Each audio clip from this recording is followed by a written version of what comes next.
A gente inicia a nossa aula com uma questão muito polêmica. Falaremos sobre os aspectos críticos do Instituto da Reincidência. Vamos ver qual é a posição da doutrina, notadamente a doutrina mais garantista, acerca do Instituto da Reincidência, e também a posição do Supremo Tribunal Federal, que entende hoje que a reincidência é um instituto que está adequado à nossa Constituição Federal. E a gente vai conhecer também quais são os argumentos do Supremo para dizer que a reincidência é válida no nosso ordenamento jurídico. Então, quanto à reincidência, já vimos anteriormente que a reincidência constitui a prática de um novo crime, considerando um crime anterior cuja sentença já está transitada em julgado, ou seja, o indivíduo praticou o crime de número 1, houve trânsito em julgado e posteriormente ele pratica o crime de número 2. Já trabalhamos esses aspectos legais da reincidência. Vamos agora para os aspectos críticos, doutrinários.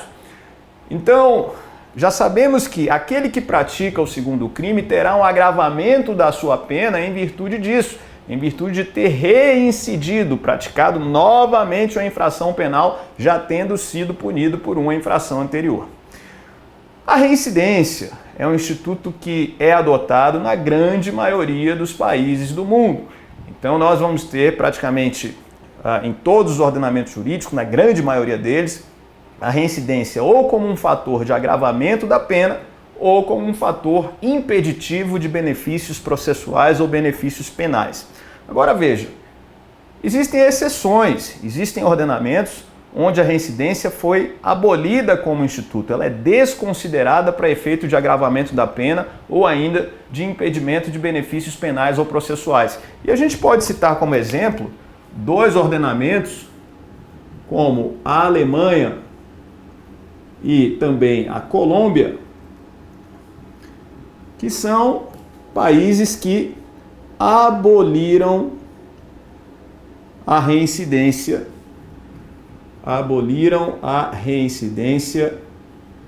dos seus ordenamentos. Aboliram a reincidência dos seus ordenamentos. Vinícius, por quê? Por que nesses países o Instituto da Reincidência deixou de ser adotado? Pelo fato de que existe uma forte corrente doutrinária crítica ao Instituto, no sentido de que a reincidência viola o denominado princípio do non bis in idem ou ne bis in idem. Non bis in idem ou ne bis in idem. Você pode encontrar com essas duas nomenclaturas. Também chamado de princípio da vedação à dupla incriminação pelo mesmo fato. Então, a abolição da reincidência está pautada no denominado princípio do ne bis in idem, que chamamos também de princípio do non bis in idem. Esse princípio indica que ninguém pode ser punido duas vezes pelo mesmo fato. Ninguém pode ser punido duas ou mais vezes pelo mesmo fato. Isso indica a existência do princípio que é sinônimo de princípio do ne bis in idem ou non bis in idem, que é o princípio da vedação, à dupla incriminação pelo mesmo fato. Princípio da vedação à dupla incriminação pelo mesmo fato. Ou seja, se uma pessoa já foi julgada por determinado fato e foi condenada, não poderia essa pessoa ser julgada novamente por este mesmo fato e ser novamente condenada. Ninguém pode ser punido duas vezes pelo mesmo fato. É a vedação à dupla incriminação.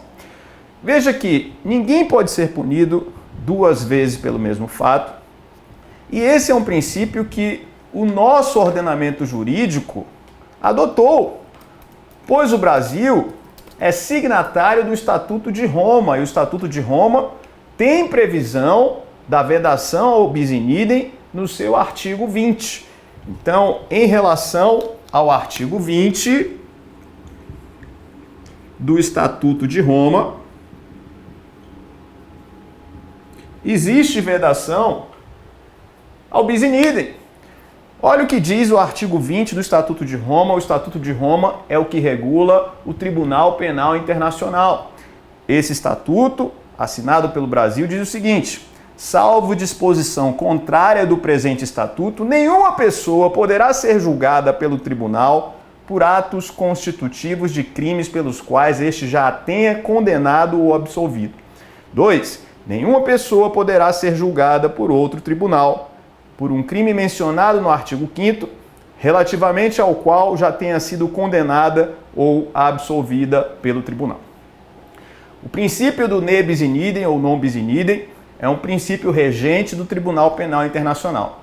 E esse artigo 20 está indicando o seguinte: se alguém foi julgado pelo Tribunal Penal Internacional e essa pessoa foi condenada ou foi absolvida, essa pessoa não poderá ser julgada pelo mesmo fato posteriormente por um outro tribunal. E da mesma forma, se uma pessoa já foi julgada por um outro tribunal, tendo sido condenada ou absolvida, não pode o Tribunal Penal Internacional julgá-la posteriormente por este mesmo fato. Essa é a ideia quando falamos do Estatuto de Roma em relação ao seu artigo 20. Agora percebam uma coisa. Voltando aí para o Instituto da Reincidência e considerando o nosso ordenamento jurídico, qual é a crítica que a doutrina mais garantista vai fazer sobre o Instituto? Vai dizer que quando alguém comete o crime de número 1 e existe uma sentença que transita em julgado em relação a esse crime de número 1, e aí vem esse mesmo indivíduo e pratica o crime de número 2, ele, ao praticar o crime de número 2 e sendo considerado reincidente, terá a sua pena agravada em relação à sentença proferida quanto a este crime de número 2. Agora, tendo a sua pena agravada, este agravamento decorre da prática do crime de número 1, em relação ao qual ele até já cumpriu a sua pena. Ou seja, não se esperava que aquele crime de número 1 tivesse uma repercussão em relação ao crime de número 2 com agravamento da pena. Então eu vou ilustrar aqui no quadro. Imagine que o indivíduo praticou um crime de roubo e este crime de roubo vamos chamar de crime 1. Vamos chamar de crime 1. E esse indivíduo, tendo praticado o roubo, foi condenado a 4 anos de reclusão e também a pena de multa. E ainda a pena de multa. Cumpriu esses 4 anos, e dentro de um período de 5 anos, que é o prazo depurador da reincidência, ou seja, para que ele seja considerado reincidente, ele precisa praticar o crime de número 2, contando-se a partir da extinção da pena, dentro de 5 anos. E aqui ele pratica o crime de número 2, vamos considerar que dentro desses 5 anos ele pratica agora um furto, que vamos chamar de crime 2. Vamos chamar esse furto de crime 2. O juiz, então, ao aplicar a pena do furto, vai considerar esse indivíduo como reincidente. E vamos imaginar que, em virtude da reincidência, o juiz resolva agravar a pena em 3 meses. Ou seja, para esse furto, a pena seria, se o réu fosse primário, somente de 1 ano de reclusão. Mas, considerando a reincidência, o juiz resolve aplicar a pena de 1 ano e 3 meses de reclusão e ainda a pena de multa. Esses 3 meses que o juiz acresceu a pena são decorrentes do agravamento provocado pela reincidência. E é exatamente em relação a esses 3 meses que temos a crítica doutrinária. Ou seja, os 3 meses não são decorrentes do crime de furto. Os 3 meses são decorrentes do crime de roubo, pelo qual o indivíduo já foi condenado e já cumpriu a sua pena. Ou seja, segundo a doutrina, que alega a violação ao princípio da vedação à dupla incriminação pelo mesmo fato, o indivíduo estaria sendo punido 2 vezes pelo crime de roubo anteriormente praticado. Essa é a principal crítica que se tem acerca do Instituto da Reincidência. Mas é a única crítica? Não, esta é a principal crítica. Existem outras críticas feitas ainda pela doutrina garantista sobre esse instituto. Uma segunda crítica diz respeito ao fator estigmatizante, vamos colocar aqui, fator estigmatizante da reincidência. Aquele que é rotulado por ser reincidente acaba tendo uma maior dificuldade de ressocialização. E você sabe, a ressocialização é um dos aspectos, uma das finalidades do cumprimento da pena. Então, se o indivíduo é rotulado como reincidente, maior dificuldade terá de voltar para o mercado de trabalho, de ter a sua reinserção na sociedade. Essa é uma segunda crítica que é feita, crítica inclusive que no julgamento no Supremo Tribunal Federal, a Defensoria Pública sustentou para alegar a inconstitucionalidade da reincidência que o Supremo refutou. Este fator estigmatizante é mais um argumento utilizado contra o Instituto. E um terceiro argumento que é utilizado ainda contra a reincidência é exatamente aquilo que diz respeito às péssimas condições do nosso sistema carcerário, fazendo com que o indivíduo que ali cumpre a pena tenha enorme propensão a reincidir. E aí qual é a conclusão a qual chegamos? O Estado não teria legitimidade para agravar a pena, tendo o próprio Estado contribuído para a reincidência. Essa é uma terceira crítica feita pela doutrina garantista. Vamos colocar aí no caderno o seguinte: o Estado não tem legitimidade, essa é a crítica que é feita, não tem legitimidade para agravar a pena, considerando que contribuiu para a reincidência. Considerando que contribuiu para a reincidência. Seria esse mais um fator que implica em crítica ao Instituto, considerando as péssimas condições do sistema carcerário, nenhuma preparação feita pelo Estado com relação ao indivíduo para que ele se insira novamente na sociedade, no mercado de trabalho, ou seja, o egresso do sistema carcerário é absolutamente abandonado e, considerando o seu rótulo de ex-presidiário e ainda de reincidente, terá enorme dificuldade de arrumar emprego, o que acaba gerando uma propensão maior a reincidir. E ainda considerando que no presídio ele não tem educação, não tem à disposição cursos profissionalizantes, coisas que possam melhorar a sua atuação como profissional ou ainda fazer crescer como ser humano esse indivíduo, o sistema carcerário não fornece isso ou ainda não fornece de forma satisfatória. É claro que a gente tem no sistema algumas tentativas do Estado de melhorar a questão do trabalho, do estudo dentro do ambiente carcerário, porém isso é insuficiente diante da necessidade que a gente tem de inserção social do egresso do sistema carcerário. São críticas, portanto, que são feitas pela doutrina. Zaffaroni, por exemplo, no seu Tratado de Direito Penal, trabalha com essas críticas ao Instituto da Reincidência e que numa dissertação, se você fizer, por exemplo, prova para a Defensoria Pública, é claro que você não pode deixar passar as críticas ao Instituto da Reincidência. Mas agora você precisa saber também qual é a posição do Supremo Tribunal Federal acerca do Instituto.